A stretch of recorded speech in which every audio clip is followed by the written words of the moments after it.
Bonjour à toutes et à tous et bienvenue dans l'émission 100% Quintet. Nous allons analyser ensemble l'événement de dimanche sur l'hippodrome de Deauville-la Touques. C'est le prix de Pont-l'Évêque. C'est une épreuve pour des chevaux de 4 ans et plus sur la distance de 1900 mètres. Ils emprunteront la PSF et ils seront 16 au départ comme souvent maintenant dans les Quintet Plus. La PSF sera standard, mais on peut quand même remarquer que depuis le début du meeting, il est plus aisé d'être aux avant-postes pour pouvoir faire l'arrivée. Malheureusement, on ne le saura que le jour J si ça va être encore le cas. Mais c'est important de retenir cette information-là pour vos jeux. On passe tout de suite au tableau des partants. Dans cette première partie de tableau, tous nos favoris se situent là quasiment, notamment le numéro 2, Lauderdale, qui reste sur 2 victoires. On voit également Salesman, c'est l'entraînement d'André Fabre qui a une belle réussite dans les Quintet Plus lors de ce meeting. On a plus l'habitude de voir dans les groupes. Il réussit aussi dans les groupes, mais voilà, c'est intéressant de le voir dans les handicaps. Machaming Pris également retiendra notre attention, on le verra un petit peu plus tard, tout comme le numéro 7, Piette, et le numéro 9, Comme c'est High. La deuxième partie de tableau, c'est plus des outsiders dans cette partie, même si Green Curie sera surveillé, tout comme le numéro 14 dans cette épreuve, Poets Black. On passe tout de suite à la rubrique le papier.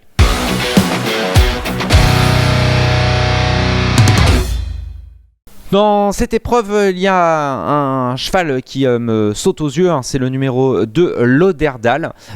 C'est un pensionnaire de François Rohaut et la Kazakh bien connue de George Trowbridge, le propriétaire de Sueza et de Monac Cloud à une autre époque. Donc il reste sur 2 victoires dans le handicap. Alors forcément sa valeur a été revue nettement à la hausse, mais nous ne connaissons pas ses limites et je pense que ce cheval peut encore continuer sur sa lancée, d'autant plus qu'en début de carrière il avait remporté une épreuve sur le parcours des 1900 mètres de PSF de Deauville, ce qui m'incite vraiment à le placer en tête de ma sélection. J'ai retenu également très haut le numéro 3, Salesman. C'est l'entraînement, comme je disais tout à l'heure, d'André Femme et la monte de Maxime Guyon, le premier jockey de l'écurie Verte et Mer. C'est un double réa de Quintet Plus. Il a d'ailleurs remporté le Quintet référence la dernière fois. Il n'a pas vraiment à plus 4 kilos. Il n'a pas été gâté par les handicapeurs pour ce succès, mais je pense qu'il a peut-être pas une grande marge, mais je pense qu'il a tout à fait la marge suffisante en tout cas pour terminer dans la bonne combinaison de cet événement.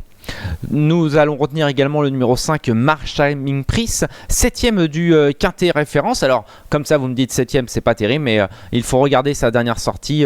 Il a été tout simplement très très malheureux dans la phase finale. Sans cet incident, il aurait terminé beaucoup plus près. Je pense qu'il est dans sa catégorie, je m'en méfie beaucoup et j'en fais un de mes favoris. J'ai choisi un autre favori dans cette épreuve, le numéro 7, Piette. Les 1900 mètres PSF de Deauville, c'est vraiment son sport. Il n'a qu'à regarder ses stats, il n'a quasiment aucune fausse note sur ce parcours et en plus il a terminé 4ème du Quintet référence. Je pense que c'est une très belle base de jeu. On passe tout de suite à nos chances régulières. J'ai retenu tout d'abord le numéro 9, Comme c'est High, qui vient de gagner une 3ème épreuve. Alors certes, il monte un petit peu de catégorie, surtout qu'il a été pénalisé, mais comme il est en forme, je pense qu'il peut tout à fait prendre une place. Le numéro 14, Poets Black, est également à mon avis une chance vraiment importante dans cette épreuve, car vraiment la dernière fois c'était vraiment pas mal, après une longue traversée du désert. Il terminait 2ème de la seconde épreuve. Il est en forme, donc il n'a pas été pénalisé au poids. Il peut tout à fait se placer, je m'en méfie beaucoup. Si on retient le numéro 2, pas le numéro 2, le numéro 14, Poets Black, on doit retenir également le numéro 11, Green Curie, qui a terminé juste à côté de lui dans cette seconde épreuve. Il a terminé 3ème, et donc si on en choisit un, on choisit l'autre. Et donc j'ai choisi les deux, moi j'ai choisi en tout cas ça.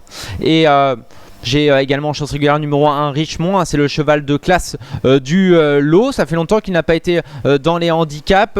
Certes, il est en 44,5 de valeur, il n'a pas une marge incroyable dans cette catégorie, mais bon, on a fait appel à Christophe Soumillon dans cette épreuve. Je pense qu'il peut tout à fait se placer s'il bénéficie d'un bon parcours. On passe tout de suite à nos outsiders. Il y a pour moi 3 outsiders, hein. Le numéro 18, la Gaeta, le 16, la Gaeta, il n'y a pas 18 partants, le 16, la Gaeta, le numéro 4, Kochenko et le numéro 6, Goya Senora. Je trouve que la Gaeta est plutôt pas mal placée dans le bas du tableau, hein. Elle aurait dû se retrouver dans une seconde épreuve, elle aurait sans doute préféré, mais je trouve que dans le bas du tableau, c'est assez intéressant. En plus, les pensionnaires de Stéphane Vattel sont en grande forme. Le numéro 4, Kochenko, Kochenko, la dernière fois on y croyait beaucoup, il a déçu, on va pas le condamner sur cette sortie, et je pense que son entourage a visé cette épreuve comme il avait visé l'autre. J'espère que ça se passera mieux pour lui.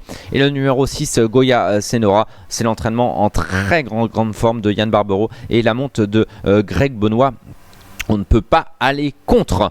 Dans cette épreuve, j'ai fait 2 impasses. C'est peut-être un petit peu osé, mais bon, j'ai envie de tenter. Le numéro 10, Allez Henry, qui tarde à retrouver sa forme. Et le numéro 13, Brave China, qui, je pense, a un petit peu de mal dans cette catégorie.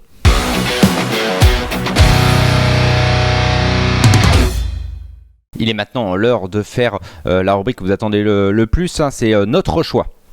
Et bien notre choix, comme je vous l'ai dit, hein, j'ai placé en tête le numéro 2, L'Oderdal, qui je pense peut gagner cette course, en tout cas sur sa forme, c'est mon favori. Ensuite le numéro 3, Salesman, hein, pareil, en grande forme. Le 5, Marching Prince à reprendre, la dernière fois il a été très malheureux. Le 7, Piet, hein, les 1900 mètres PSF, c'est son jardin. Et le numéro 9, Comme c'est High, qui est lui aussi en grande forme. 2, 3, 5, 7 et 9. On passe tout de suite à notre conseil de jeu.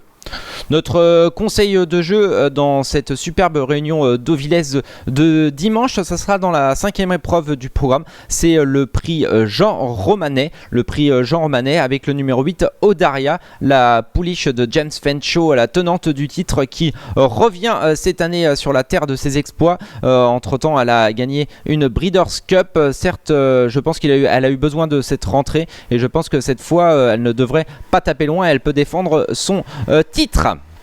Il ne me reste plus qu'à vous remercier, à vous souhaiter bon jeu, et on se retrouve dès demain pour un nouveau numéro de 100% quintet. Je laisse la main à Flamberas qui va analyser le quintet de lundi sur les forums de Clairefontaine, et c'est de l'obstacle. Bon jeu à tous et à bientôt.